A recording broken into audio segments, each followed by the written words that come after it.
In 2015, Kyle Thomas Rugg was a 20-year-old young man living in Katy, Texas. He had plans to start going to welding school soon and had recently started living with a friend, Mike, in his apartment. Kyle was very close to his siblings and cousins, and his whole extended family loved him, saying he was soft-spoken and great with the younger kids in the family. A recent breakup had disrupted Kyle's life temporarily, but he was moving on. On March 3rd, 2015, Kyle and Mike attended a party at a nearby Motel 6. The next day, March 4th, 2015, Kyle and Mike had plans to go to Lake Livingston for a fishing trip. Mike would drive to the lake alone and meet up with Kyle there along with two other friends of Kyle's. Kyle would later leave Lake Livingston with his two friends, telling Mike they were heading back to the apartment. When Mike arrived at the apartment, Kyle's car was not there. Kyle Rugg would never be seen or heard from again. Where is Kyle Thomas Rugg?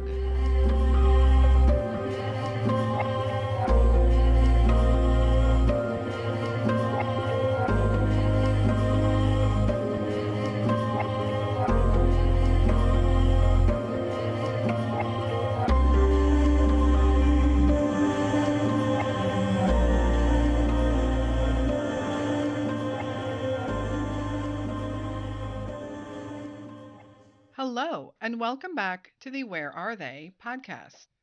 Our weekly show works to showcase unsolved missing persons cases across the U.S. and Canada.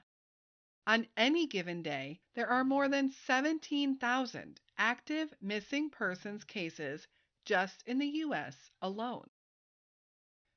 In a year's time, there will be over 600,000 missing persons reports taken. And sure, some of them are solved right away, the lucky ones. But many are not. And those are the cases we are talking about here, with a goal to focus on those lesser known cases. If you have any case suggestions for us, please email me at canwefindthem@gmail.com. We want to hear from you. We need those cases from your neck of the woods. We also have a quick case update. I encourage you to follow us on Facebook, Instagram, and Twitter, as we always share updates over there as we get them. So earlier this year, a listener suggested the cold case of Judith Chartier to us. And when I looked into the case, it was pretty baffling with a lot of unanswered questions. Well, earlier this month, investigators and dive teams discovered Judy's car in a nearby river close to where she was last known to be. The next day, they confirmed that Judith was also found inside the car. It is believed that Judith and the car had been underwater for nearly 40 years. We will be putting up a bonus podcast episode soon with some more details, so stay tuned. Okay, now let's dive into Kyle's story. Kyle Thomas Rugg was born May 27, 1994, to parents Les and Judy Rugg. He grew up in a seemingly happy family in Katy, Texas, with siblings both older and younger than him. Kyle loved animals, especially dogs, and enjoyed being part of the FFA, the Future Farmers of America. He loved motorsports like dirt bikes and race cars, and he loved watching movies, including his favorites, the Fast and Furious series. As a young adult, Kyle was having a hard time settling down into adulthood. He was an avid marijuana smoker, and in February of 2015, his parents asked him to leave the house so his behavior wouldn't influence his younger siblings. It's unclear what other behaviors, if any, they didn't approve of. So Kyle would go stay with his friend Mike, who also lived in Katy, Texas. Kyle had begun to talk about some future plans, which included possibly going to welding school or working in the construction field. And despite the fact that he had to leave his parents' house, he still spoke to his mom regularly on the phone or texted with her. She said they were never out of communication for more than a couple of days. On the evening of Tuesday, March 3rd, Mike and Kyle attended a party at a local Motel 6. This doesn't bode well for the type of activities he may have been involved in, as it was a Tuesday night, but some have said that for some local schools and universities, it was also spring break. The details we have from here on out are a little bit unclear. Allegedly, Kyle and two friends that he had just met at the party made plans to go fishing up to Lake Livingston the next day. Lake Livingston is about 100 miles from Katy and just under a 2-hour drive. The plans were that Kyle and his two friends would meet Mike up there and spend the day fishing. Mike said he arrived there, and soon after, Kyle and his two friends showed up. Mike said he didn't know these two guys with Kyle, but he described them as clean-cut, Hispanic, and thought one was going by the name Josh. They met at one of the parks off of the lake, but there was an entrance fee required to get in.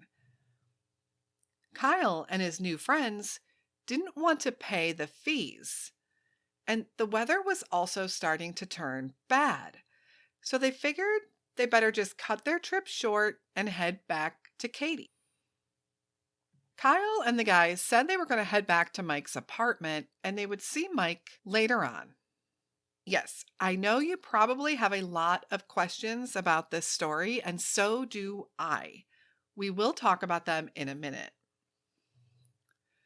So later on that day, when Mike returned to the apartment, Kyle's car wasn't there. Now, Kyle and his two new friends had drove up to the lake in their car. Kyle had left his car behind at the apartment. So when Mike got home and saw that Kyle's car wasn't there, he just figured the guys had made it home and that Kyle had left to go somewhere else in his own car, his 2003 Silver Hyundai Elantra. Meanwhile, Kyle's mother starts to try to reach her son, but all of her calls are going straight to voicemail, and her text messages are going unanswered. By March 7th, she is completely worried that she hasn't heard from Kyle, and she reaches out to Mike, learning that Kyle hasn't been seen by him either since March 4th. She calls the police and officially reports her son as missing. Immediately, family members start spanning out looking for Kyle. They make missing persons posters and flyers and talk to everyone they know. They work to try to get the attention of local media, but nothing happens, at least not in the beginning. Police do start to investigate, but there isn't much to go on. Kyle, after all, is an adult, and there is no sign of a crime or foul play or anything nefarious going on at all. Rumor has it that they did bring Mike in for questioning, who gave them the story about the Lake Livingston trip and the two Hispanic males that were with Kyle. They ask Mike to take a polygraph, but he refuses. And I know immediately that sounds suspicious, and it very well might be. But remember, most attorneys advise against taking polygraphs because of their unreliable nature. So I don't know that that necessarily makes me suspicious. But what does make me wonder are his actions and his story about the trip to the lake. I have questions. Why did they all drive separately and meet up there at the lake? Lake Livingston is over 100 miles away from Katy, Texas. Why would Kyle and these two new friends drive all that way and then not enter the park just because there was a fee. And if they found a free place to fish or somewhere else to go, why didn't Mike go with them to that spot instead? And does that mean that Mike drove the 2 hours from Katy to Lake Livingston and spent the time fishing alone? Did he make that drive by himself? Was there no one else with him? The fishing trip story is odd to me, and it could be that we are just missing some key details that the police are being tight-lipped on. Police are able to ping his cell phone, and the last place it did ping was near Lake Livingston. Mike said that Kyle's phone often died and he never carried a charger with him, so it likely just went dead and he was unable to charge it while he was up there. Kyle also didn't have a debit or credit card, so there were no banking transactions to follow or to look for that may indicate his whereabouts. So if Kyle did make it back to the apartment and took his car, where did he go? Investigators also tried tracking his Easy Pass for the turnpike, which would show if he had entered or exited the turnpike at any point, but they found that it hadn't been used at all. So other than that, there was no way to try and trace Kyle's footsteps. His car had no GPS locator on it. Some have questioned if Kyle even ever made it back to the apartment, but that means someone successfully is hiding the car, as it hasn't been seen since Kyle vanished either. And no one in Kyle's family or circle of friends believes that he disappeared on his own accord, especially since so much time has now gone by. The Rugg family took Kyle's disappearance hard, especially his siblings. They worked hard to try and get any media attention they could, even though it wasn't as forthcoming as they had hoped. On April 6, 2015, 1 month after Kyle was reported missing, Texas EquiSearch came in to help. And I know I've mentioned them here before on the podcast because they are one of the more active organizations out there assisting in missing persons searches. But for a little bit more background on Texas EquiSearch, here's an excerpt from their website. Texas EquiSearch Mounted Search and Recovery Team started in August of 2000 with the purpose to provide volunteer horse-mounted search and recovery for lost and missing persons. The team was started in the North Galveston County area because of the high incidence of missing persons in the largely undeveloped area of South Harris and North Galveston counties. With this in mind, the team's existence and purpose is dedicated to the memory of Laura Miller, the daughter of founding director Tim Miller. Laura was abducted and murdered in North Galveston County in 1984. Our team is composed of volunteers of various experiences, with many being experienced horse owners. We currently have approximately 1,000 plus members and are growing rapidly. We are currently available to conduct searches nation and worldwide. We are a 501c3 nonprofit organization, which is funded solely by donations. They do a lot of different types of searches now for missing persons, and they will travel to other states. There are also other regional chapters located across the country as well.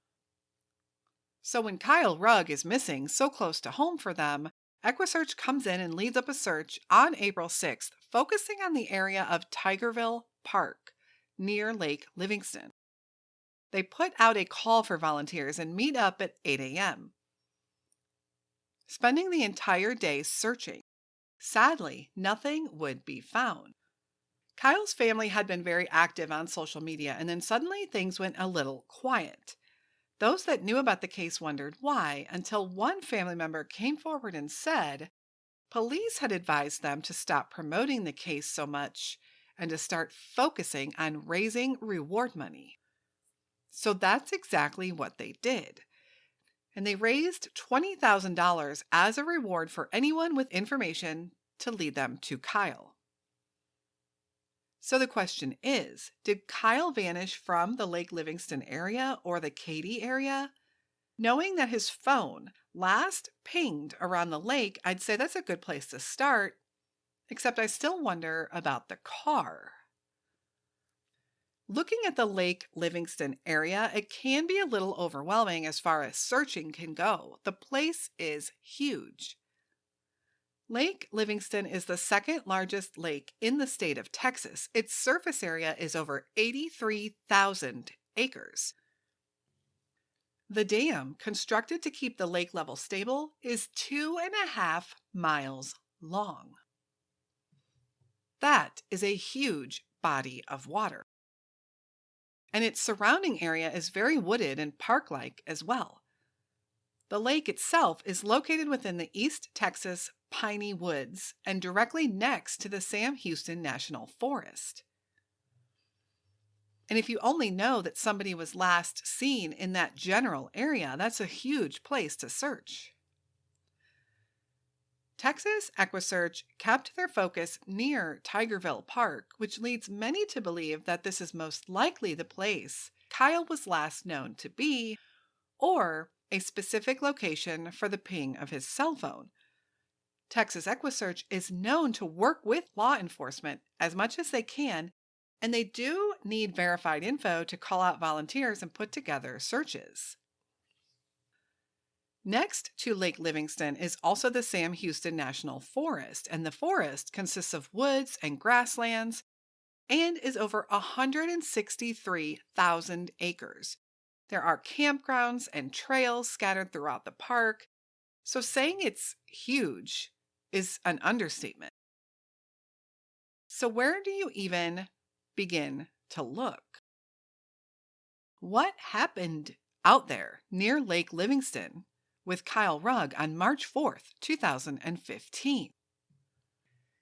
There's also the fact that missing persons databases have him listed as missing from Katy, Texas, and that was where he resided. Since Katy is almost 2 hours from Lake Livingston, this is another hurdle law enforcement must cross. Do they think there is a possibility something happened to him near his home in Katy? Katy is a city that is considered a suburb of Houston. You can be in Houston in about 30 minutes by heading straight east. Katy is considered a developed urban area, which makes me wonder, were there any cameras at the apartment building that Kyle was staying at? If so, wouldn't we be able to check and see who and when Kyle's car was driven away? And if not, maybe some nearby businesses had cameras. There were 3 days between when Kyle was last seen and his car was last seen at the apartment, and when his mom reported him missing. I know a lot of places only keep their CCTV footage for so long, some only 24 hours. But it really makes me wonder, do we really have no surveillance footage? Since Kyle's disappearance, many have compared his case to some others in the area. It does seem, in my experience in researching these cases, that this region of Texas has a higher than average number of missing persons. The first name that comes up in connection with Kyle's case, oftentimes, is that of Jacob Wallace. Jacob vanished from Houston, Texas in January of 2014, just over 1 year before Kyle Rugg. But I think what people find similar to Kyle here is Jacob's appearance. He does resemble Kyle. He was blue-eyed, had blonde hair, and he had a fondness for tattoos. Jacob, however, had an extensive criminal history, mostly involving drugs, and was last seen with another man who was known to be a drug associate of Jacob's. Sadly, Jacob left behind 7 children and a sister who spent years looking for him, as she needed a bone marrow transplant and he would be her best hope. Jacob has never been found. Another area case that gets talked about a lot with Kyle's is that of Allie Lowitzer. I actually covered Allie's case back in July, and it remains one of the ones I continue to think about often. Her mother is very active with missing persons cases and in the search for answers regarding her daughter. Allie vanished from Spring, Texas in 2010. Spring, Texas is a northern suburb of Houston, and to be honest, I don't really see any connection between these two other than they both lived in a suburb of Houston.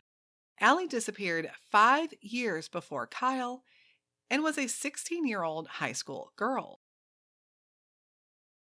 The case of Danielle Sleeper is another interesting one that is also brought up when Kyle's case comes up. Danielle vanished from Magnolia, Texas in March 2015, just a couple of weeks after Kyle. Magnolia, Texas is just 20 to 30 minutes north of Katy. Danielle was a 32-year-old woman last known to be at a cookout with her husband. Other than being another suburb of Houston and the fact that she vanished just a couple of weeks after Kyle, it's hard for me to connect their cases in any other way. So, with the little bit of evidence we do have regarding Kyle's disappearance, what are the theories in his case? Theory number 1. Kyle left on his own. He was having some recent troubles, at least if you consider the fact that he had recently had to leave his parents' house because of his behavior. But he still kept in regular contact with his mom and was said to be really close to his siblings and extended family. And even if he did take off for a bit, we are now going on over 6 years missing. Would he really have stayed away from his family that long? Kyle had begun making plans to go to school and study a trade. He expressed interest in a career and becoming stable in his life. He didn't currently have a job that we know of, so how would he earn money to support himself? Illegal activities, maybe? And if he did leave on his own, then where is he? With a large family out there looking every day, law enforcement, and even Texas EquiSearch, you'd think something would have been uncovered unless he very quickly left the area. But again, it's important to note that no one in Kyle's family or circle of friends believes that Kyle just took off on his own accord. Theory number 2. Kyle ran into foul play at the hands of the men with him that day, on March 4th, 2015. What I find really interesting is that these two friends of his were never identified, not publicly anyway, other than the rumor that one of them was named Josh. I did find an archived article that did state that these two young men were young, between 17 and 23. And I don't know why those specific ages unless it's just a guess, or maybe law enforcement knows something that we don't. Foul play is suspected in Kyle's case according to his missing person file. And I have to wonder if law enforcement has an idea of what has happened, and that is why they advised the family to focus on raising reward money instead of out there looking for Kyle. Perhaps they know who did it and what happened, but need the evidence. They need someone to come forward with the information. But if something did happen to Kyle, where is his car? And of course, I can't be 100% sure, but this theory does seem plausible. Theory number 3. A car accident. I do always consider this when a car goes missing along with the person. And as I mentioned earlier in this episode, the case of Judith Chartier was just solved when her car was pulled from a river 39 years after she vanished. Could Kyle have come home that day, hopped in his car, and driven off only to get in a car accident? And if something like this did happen, the search for Kyle becomes all the more complicated as the areas to search becomes endless. This case leaves us with so many questions. Did Kyle even go to Lake Livingston that day to go fishing? Or is there another reason his phone pinged up there? Has the roommate's story been verified? Who were these two friends that were allegedly with Kyle? If they met at that party, certainly other people knew who they were. Did Kyle ever make it back to the apartment after the lake trip? Aside from the roommate friend, who else was the last person to see Kyle? And what happened at that party the night before? Did Kyle have trouble with anyone there? I could probably go on and on with questions, but the thing is, we just don't have any answers. Since Kyle disappeared, his family, especially his siblings, have taken it very hard. His parents continue to push for answers, and the reward remains at $20,000 today. Kyle's aunt also runs a Facebook page that she continues to monitor and update regularly. Bring Kyle home. There you can find a lot more information about Kyle, some photos, and she does post occasional updates on the case. So what do you think happened to 20-year-old Kyle Rugg?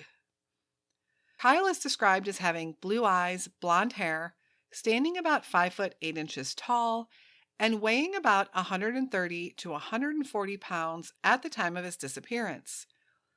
He also had light facial hair at that time. Kyle was wearing a black tank top, a black hooded sweatshirt, and jeans. He has gauged piercings in his ears, and he also has surgical scars on his right knee.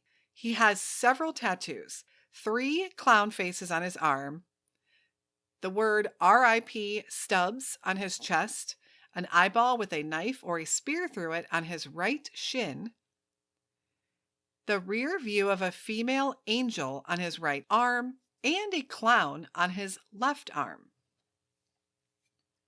He has the RIP Stubbs, rest in peace Stubbs, on his chest because Stubbs had been his previous nickname. A year or so before he went missing, he had determined he wanted to start fresh and become a different person, and Stubbs was someone who he considered to be someone that he no longer was. But occasionally, you still see old friends come forward referring to him as Stubbs. If you have any information on the whereabouts of Kyle Rugg or what may have happened on March 4th, 2015, please contact the Harris County Sheriff's Office at 713-274-9360. Remember, the reward is still active and available to anyone that leads them to Kyle, and the family has also promised anonymity. If you want to help the family, please check out the Facebook page for him, Bring Kyle Home, and give it a follow. If you're looking to help missing persons cases in the greater Texas area, or anywhere really, I also recommend checking out Texas EquiSearch. They are always taking donations. They do amazing work. They always look for volunteers, and you might even have a local chapter near you. Please share Kyle's name, photo, and story any way you can. Someone has to know something. Someone definitely knows something in this case.